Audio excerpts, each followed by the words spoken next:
Thank you so much. Thank you. Thank you. Please be seated. To President and Mrs. Bush, to President Clinton, and now former Secretary Clinton, to President George H.W. Bush and Mrs. Bush, to President and Mrs. Carter, to current and former world leaders, and all the distinguished guests here today, Michelle and I are honored to be with you to mark this historic occasion. This is a Texas-sized party, and that's worthy of what we're here to do today. Honor the life and legacy of the 43rd President of the United States, George W. Bush. When all the living former presidents are together, it's also a special day for our democracy. We've been called the world's most exclusive club, and we do have a pretty nice clubhouse. But the truth is, our club's more like a support group. The last time we all got together was just before I took office, and I needed that because, as each of these leaders will tell you, no matter how much you may think you're ready to assume the office of the presidency, it's impossible to truly understand the nature of the job until it's yours, until you're sitting at that desk. And that's why every president gains a greater appreciation for all of those who served before them, for the leaders from both parties who've taken on the momentous challenges and felt the enormous weight of a nation on their shoulders. And for me, that appreciation very much extends to President Bush. Now, the first thing I found in that desk the day I took office was a letter from George, and one that demonstrated his compassion and his generosity, where he knew that I would come to learn what he had learned, that being president above all is a humbling job. There are moments where you make mistakes. There are times where you wish you could turn back the clock. And what I know is true about President Bush, and I hope my successor will say about me, is that we love this country and we do our best.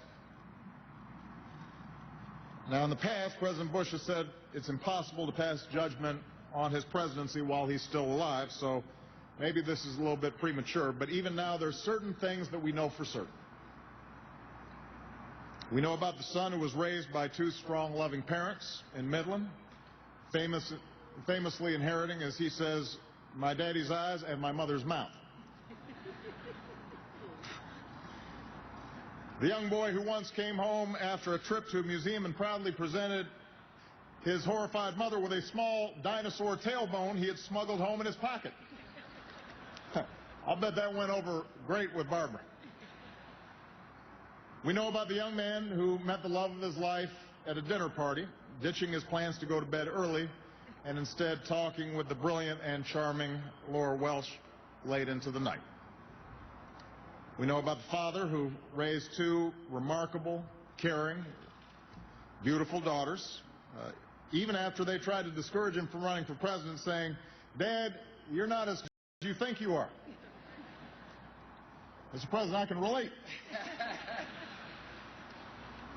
And now we see President Bush, the grandfather, just beginning to spoil his brand new granddaughter. So we know President Bush the man, and what President Clinton said is absolutely true. To know the man is to like the man, because he's comfortable in his own skin. He knows who he is. He doesn't put on any pretenses. He takes his job seriously, but he doesn't take himself too seriously. He is a good man. But we also know something about George Bush, the leader. As we walk through this library, obviously we're reminded of the incredible strength and resolve that came through that bullhorn as he stood amid the rubble and the ruins of Ground Zero, promising to deliver justice to those who had sought to destroy our way of life. We remember the compassion that he showed by leading the global fight against HIV/AIDS and malaria, helping to save millions of lives and reminding people in some of the poorest corners of the globe that America cares and that we're here to help. We remember his commitment to reaching across the aisle to unlikely allies like Ted Kennedy, because he believed that we had to reform our schools in ways that help every child learn, not just some. But we have to repair a broken immigration system, and that this progress is only possible when we do it together.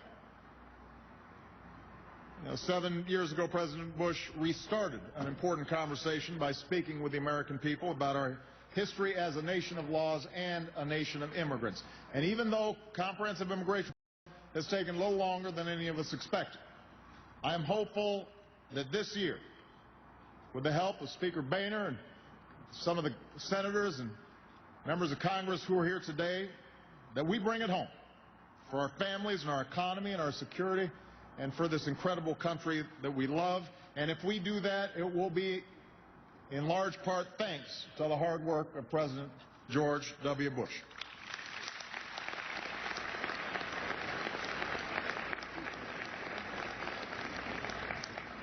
And finally, a president bears no greater decision and no more solemn burden than serving as Commander-in-Chief of the greatest military that the world has ever known. As President Bush himself has said, America must and will keep its word to the men and women who have given us so much. So even as we Americans may at times disagree on matters of foreign policy, we share a profound respect and reverence for the men and women of our military and their families, and we are united in our determination to comfort the families of the fallen and to care for those who wear the uniform of the United States.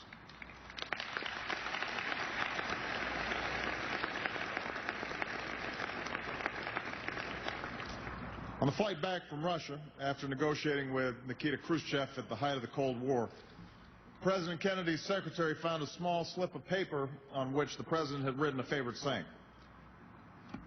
"I know there is a God, and I see a storm coming. If he has a place for me, I believe I am ready." No one can be completely ready for this office, but America needs leaders who are willing to face the storm head on, even as they pray for God's strength and wisdom so that they can do what they believe is right. And that's what the leaders with whom I share this stage have all done. That's what President George W. Bush chose to do. That's why I'm honored to be part of today's celebration. Mr. President, for your service, for your courage, for your sense of humor, and most of all for your love of country, thank you very much. From all the citizens of the United States of America, God bless you, and God bless these United States.